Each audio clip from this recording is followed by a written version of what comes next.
I thought it was just a thing with old people. I didn't know teenagers could have them, for gosh sakes. I thought old people had it, and that was it. No. I was completely wrong. No one ever thought that 16-year-olds would have strokes. I didn't even know what a stroke was, really.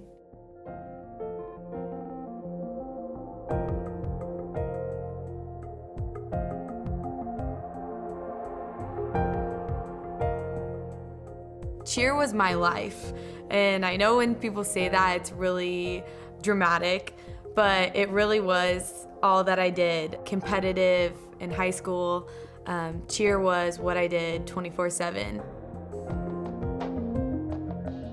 I had 2 jobs. I was skating all the time. All through high school, I competed on my synchronized skating team, Kansas City Illusion, and that took up a lot of my life. And we would travel and compete together. We were a big family. Skating is my whole life, basically. I had my stroke when I was 14, and my life was, just kind of normal. I went to elementary school, and then I went to middle school, and I was a cheerleader then, and that was really fun.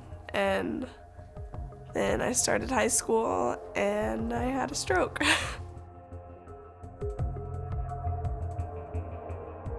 Runner and all runner and clothes, love clothes, and I know, go hang out, a fan meet, and friends. I was 16, November 3rd, and it was a Friday night. I had an earache, and I didn't think much of it. After school, all my friends came to my house, and we got ready for the Friday night game, and we cheered. I drove them home, and I got home, and I was just sick to my stomach. My head hurt, my ears hurt.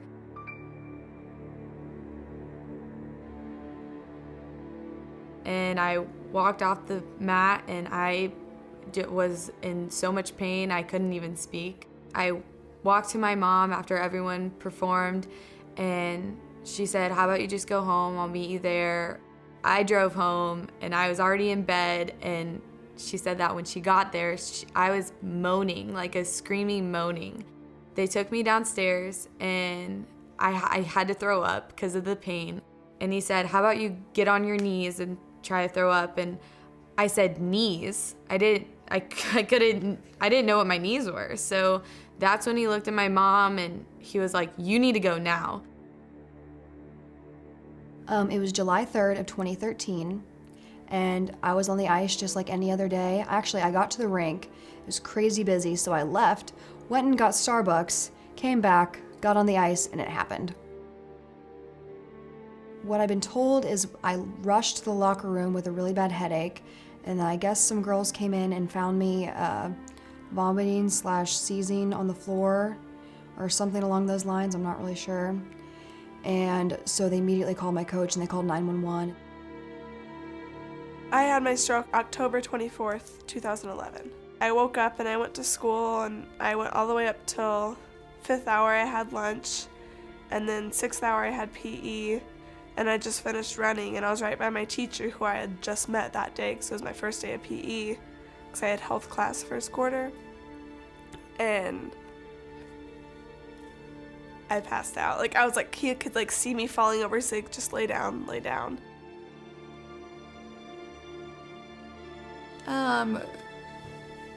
Football and no. She was in a powder puff football game her sophomore year of high school, dove for a pass and landed on her head and shoulder area, feet up in the air. Some of the people on the sidelines didn't think she'd get up from that fall, but she popped up, said she was fine, went on about her day. She did come home early that night and said she just didn't feel very good, which was unusual, and went to bed early. I woke her up for school Monday morning. She got herself up out of bed, went in the bathroom, checked her phone, text a friend or two, and then I found her about 10 minutes later, exhibiting the classic symptoms of stroke. However, when I saw them in my 16-year-old, I didn't realize at all that it was a stroke.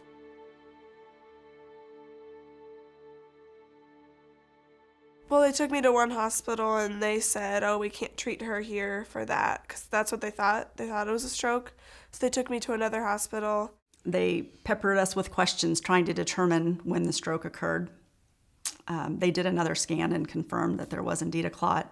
And then she had to have a procedure where a surgeon went in through her artery up into the brain and was able to remove about 90% of the clot. So after removing the clot, several hours after that, we had to have a bolt put in to measure pressure in the brain. And they figured out that it was a stroke. So then I think they took me into surgery then to do a craniotomy to take part of my skull out to relieve pressure because my brain was swelling. They finally did a CT scan, I think, and they saw the massive bleed on my brain. So then I was life-flighted to KU, and KU immediately did a double craniectomy on me, and they went in and clamped the aneurysm. So they did an emergency craniotomy. If you put like two of your hands together, that's about how much skull I lost. Swelling continued. They tried lowering her body temperature. They and ultimately put her in an induced coma.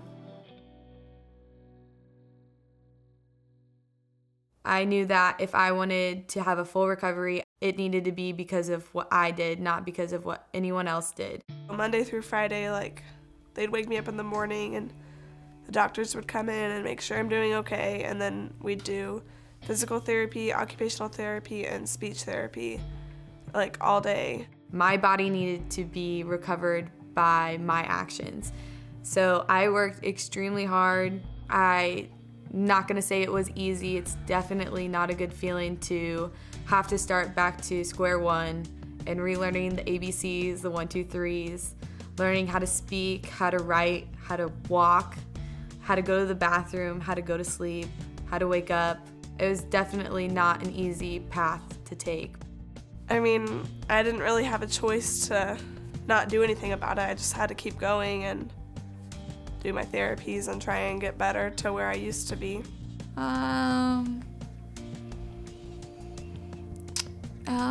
Out. Sleep. When you were in the coma? Yeah. Yeah, I can't say that she's really had a low point since she's kept an extremely positive attitude through the whole thing. And people look at us now and tell us, you're so strong, you're so, you got through this so well. And I say, we took it a day at a time, I didn't really focus too far in the future on the what ifs or what, we just keep working. But she stayed very positive through the whole thing. I got back to Kansas City and I was at Rick every single day having consistency. And then finally one day my speech therapist sat me down and explained everything to me and I was like, whoa, okay. And then I finally remembered it because she sat me down and told me it outright.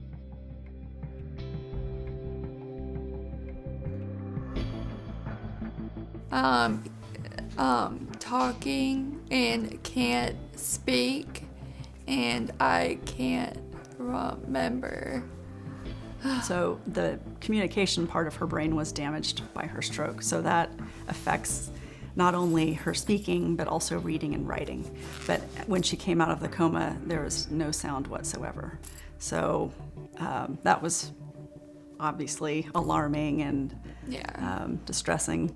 My arm still is struggling in my hand. I can't really move them. I mean, I can move them, I just can't use them. During that time, I still had no memory whatsoever, so there was just a lot of blankness. I didn't really have a very good understanding. I finally was starting to grasp what had happened, but I didn't have very many emotions toward it because I wasn't fully understanding it, I guess. But then finally, once I understood everything, it was just a big shocker to me. Wait, a brain aneurysm? What is that? I don't know what that is. What? And it took a lot of time for me to understand and realize what all had happened. I did go through little parts of sadness and depression just because, what did I do to get stuck with this? You know what I mean? When I had my stroke, I struggled with speech. I was right side deficit, and nothing came out of my mouth except for yes and no. When my friends came, they wanted to ask questions, they wanted to talk to me, they wanted to be my friend again. And I think it was really hard for them to see me in that stage of nothing. Being a stroke survivor, I think the hardest part is recovery. And your friends are a big part of it. It's a big factor in your recovery.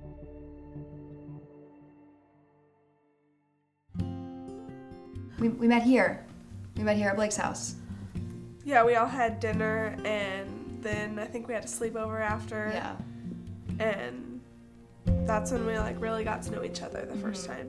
I think one thing that stroke survivors go through is the recovery that we have to accept and conquer, and it's not easy to do that by yourself. Having these girls in my life is a big blessing, because whenever it's frustrating to try and relate to people who haven't had strokes, you always have friends that do, that can relate. Well, okay, it was kind of weird on how we met, just us all having an aneurysm or stroke, and that just doesn't happen. But because of it, I've found 3 best friends for life, and I can go to them for anything and just know they're always there for me.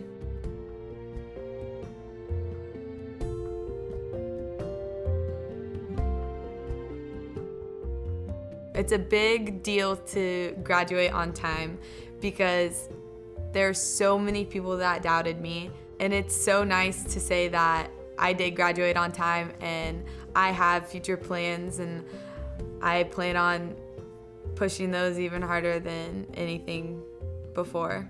She's maintained, active and